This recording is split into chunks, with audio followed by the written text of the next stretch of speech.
샬롬 할렐루야. 욥기 12장 1절에서 12절요.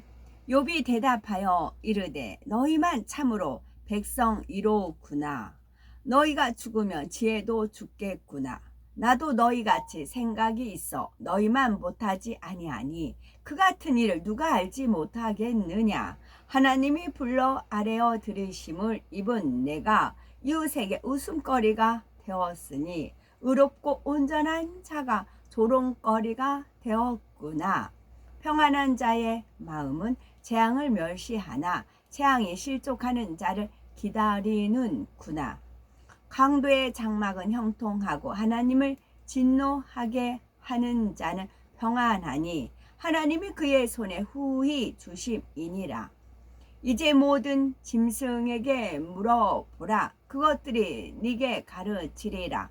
공중의 새에게 물어보라. 그것들이 또한 네게 말하리라.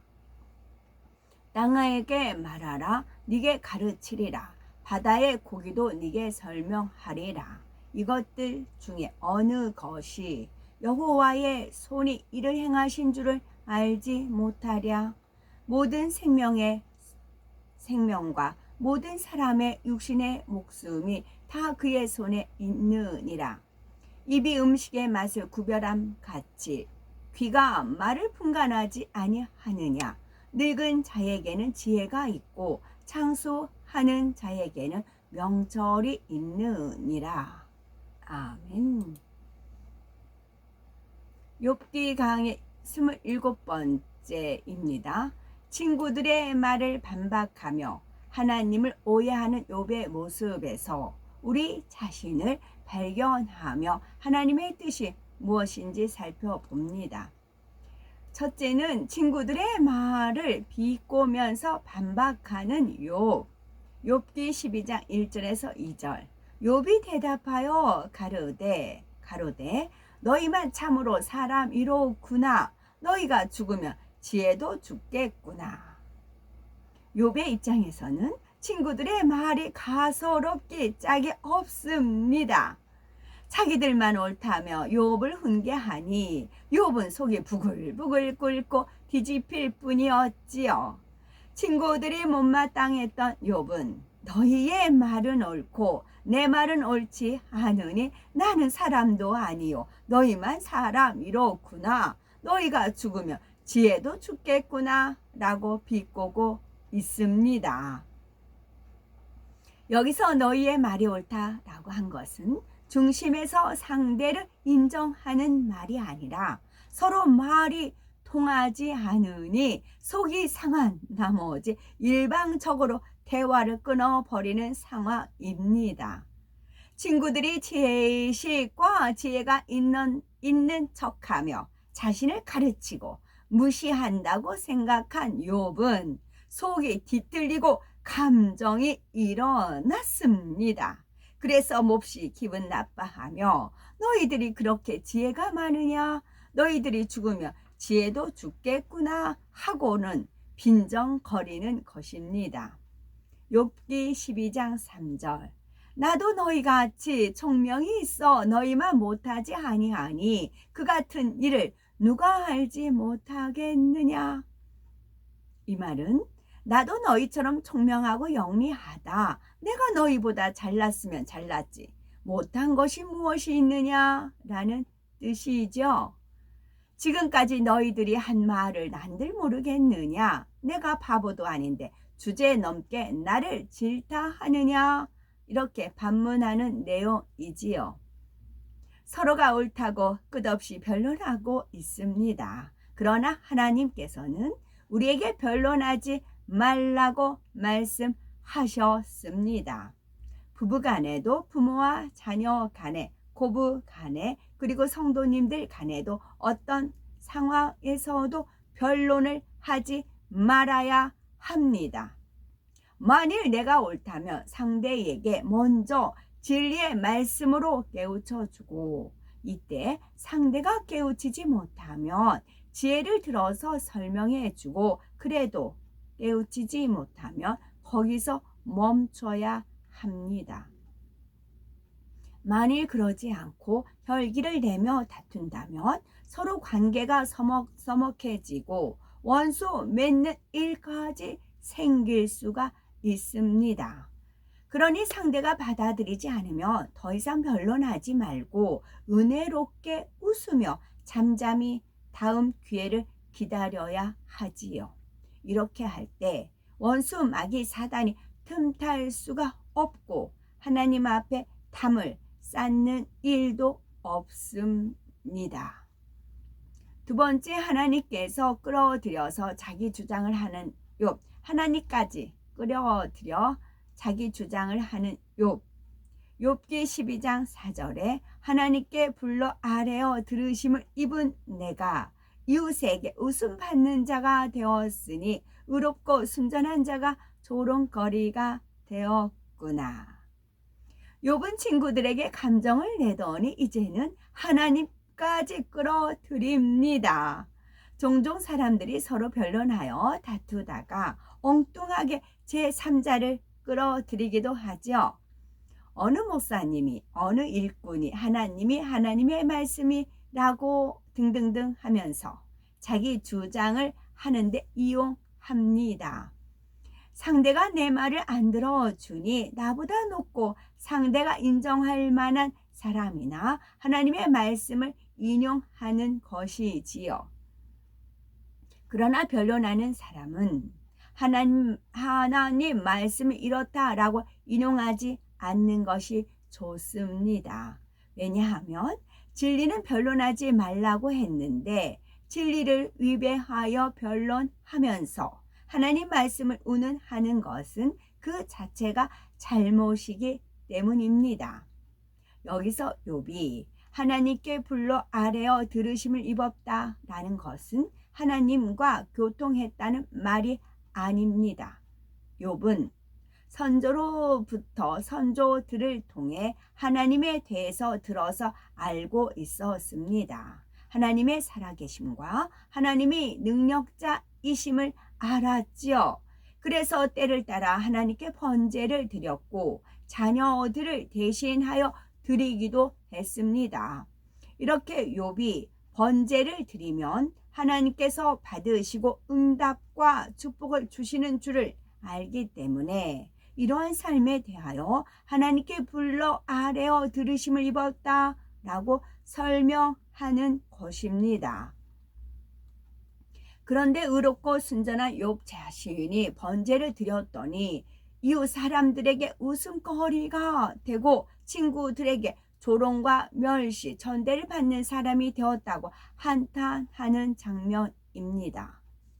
우리는 이러한 욥의 말이 옳지 않음을 알아야 합니다. 하나님을 잘 섬긴 믿음의 선진들은 이웃에게도 인정받고 친송을 받았지 결코 조롱당하지 않았습니다. 하나님을 사랑하고 사랑받는 사람은 이방인들까지도 경외했던 것을 볼 수가 있지요. 애굽의 왕 바로도 모세 선지자 앞에 머리를 숙였습니다. 이스라엘 백성들이 모세를 원망할 때도 하나님께서는 모세 선지자를 보장해 주셨지요. 물론 진리를 듣기 싫어하고 하나님의 뜻에 불순종한 이들은 하나님의 선지자를 싫어합니다. 어둠이 빛을 싫어하는 것이지요. 하지만 이러한 때에도 하나님의 사람들은 하나님께서 보장해 주시고 지켜 주시며 결국 높여 주시는 것을 볼 수가 있습니다. 에레미야 선지자는 하나님의 뜻을 선포함으로 백성들로부터 조롱받는 것 같았지만 항상 하나님께서 함께 해 주셨습니다. 바벨론의 침공으로 예루살렘이 함락되어 수많은 사람이 포로로 잡혀가고 죽임을 당하는 상황에서도 에레미야는 생명을 보존했을 뿐 아니라 오히려 바벨론 왕으로부터 선대를 받았습니다.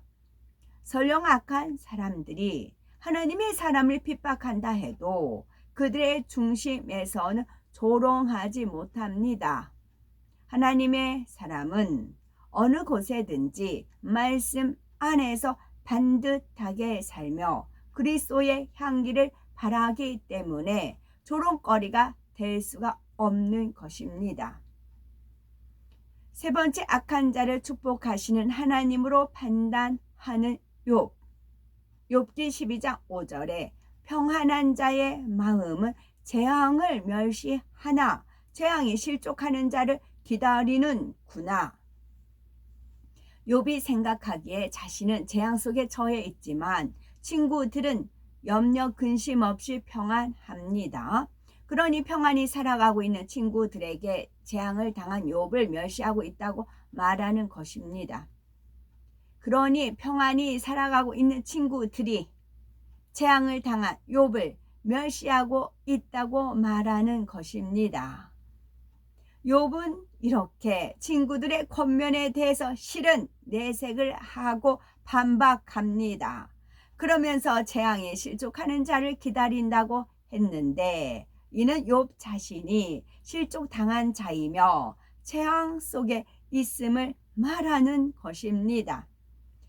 즉 욥 자신은 의롭고 순전한데 그러한 자기에게 재앙이 온 것이라는 말이지요. 지금까지 욥의 친구들의 말에는 비진리도 많았지만 상당 부분은 진리가 들어 있었습니다.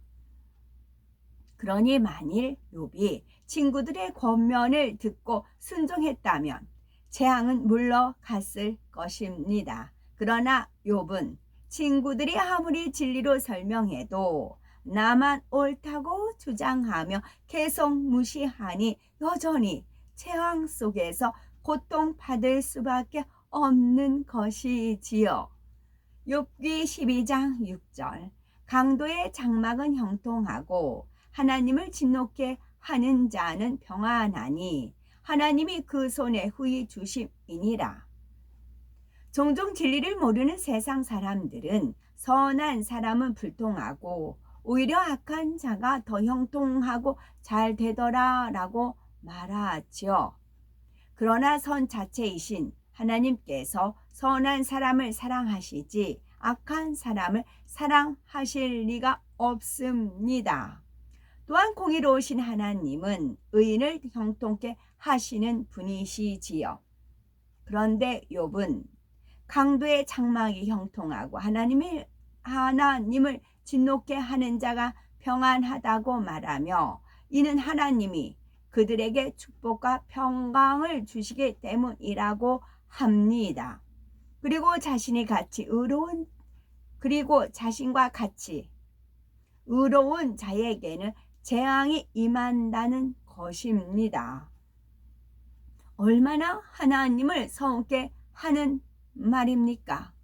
물론 욥이 처음부터 이렇게 악을 바란 것은 아니었죠. 감정이 자꾸 뒤틀리다 보니 점점 악이 더하여 이러한 결과를 낳게 된 것이지요. 하나님을 믿는다 하는 사람들 가운데도 그런 경우가 많이 있습니다. 처음에는 하나님을 사랑한다고 고백하며 충만하게 달려갑니다. 그런데 기도에도 응답이 없으면 점점 충만함을 잃고 기도를 쉬게 되지요. 자연히 주변으로부터 진리의 권면이나 훈계 또는 책망을 듣습니다. 이렇게 진리의 말들을 들어도 스스로 받아들이지 않을 때는 본의 아니게 입술에서 진리에 합당치 않은 말들이 나옵니다. 이런 경우 신속하게 회개하고 돌이켜야 원수 마귀 사단이 떠납니다. 그렇지 않으면 사단이 계속하여 감정을 도두어 마침내는 절제하지 못하는 단계로 몰아갑니다. 이러한 지경에 이르면 회개하려고 해도 되지 않으니 욥과 같이 광풍 같은 말들을 뱉게 되는 것입니다. 이렇게 하나님을 계속 서운하게 하다 보면 결국 지킴받지 못하고 재앙이 임할 수밖에 없지요. 그러므로 진리가 나를 비출 때에 신속하게 회개하고 돌이키는 지혜로운 우리 모두가 되셔야 되겠죠. 우리 하나님은 욥이 생각하는 것처럼 결코 나쁜 하나님이 아니시며 사랑과 공의의 하나님이십니다. 우리 중에도 혹여 지금 세상 돌아가는 것을 보면 때로는 악한 사람이 잘 되고 불의한 방법으로 돈을 벌어들이는 경우도 많은 것 같은데, 악을 행하는 네가 평안하고 잘 되는 것 같은데 라고 의아하게 생각하는 분들이 계시는지요. 그러나 누가복음 16장에 나오는 부자는 지옥에 떨어지고 하나님을 경외하던 거지 나사로는 천국에 올라갔습니다. 차라리 거지가 되어도 하나님 말씀 안에 살다가 천국에 가는 것이 축복이지요. 잠시 살아가는 동안 더 먹고 더 잘 입고 누리고 즐기다가 지옥에 떨어질 수는 없는 것입니다. 또한 남을 속이며 불의한 방법으로 돈을 번 사람들이 어찌 마음이 평안이 있겠습니까? 항상 불안하고 염려, 근심이 떠나지 않지요.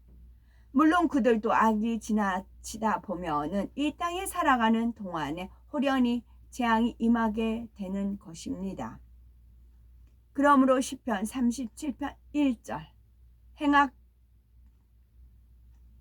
행악자를 인하여 불평하여 하지 말며 불의를 행하는 자를 투기하지 말지어다 말씀한 대로 항상 진리 안에서 생각하고 말하며 잠잠히 진리를 행함으로 오직 하나님을 기쁘게 하셔야 되겠습니다. 시편 37편 1절 제가 37세 하나님 영임재 하셨댔어요. 그때 주방이었어요. 주방에 이렇게 지나가는데 이 말씀이 이제 그 불편한 관계에 있어가지고 어떻게 하면 화해를 할까, 어떻게 하면 마음을 풀어줄까, 그런 걸로 이제 궁리하고 있었던 중이었어요. 그랬을 때 이 말씀을 떠올려 주셨어요. 행악자를 인하여 불평하지 말며. 그러니까 불평하는 자체도 불순종이고 죄고 악이다. 이 말씀을 알려주셨죠. 불평했거든요. 당연히 저한테 악을 이제 하니까 당연히 불평한 것은 당연하다 생각을 하였지요. 그런데 아니었어요. 죄였어요. 그래서 이것을 또 통과했었죠. 그랬을 때 시편 37편 1절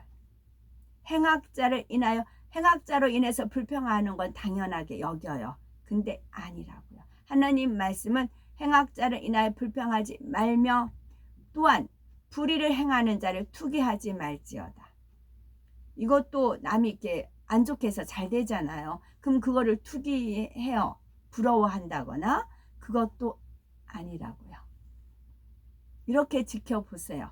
저는요, 이제 하나님께서 떠올려 주셔서 이 말씀대로 내 불평한 것도 죄구나, 악이구나 해서 그 뒤부터는 더 이제 온전함을 가지려고 기도하다 보니 하나님께서 역사해 주셨습니다.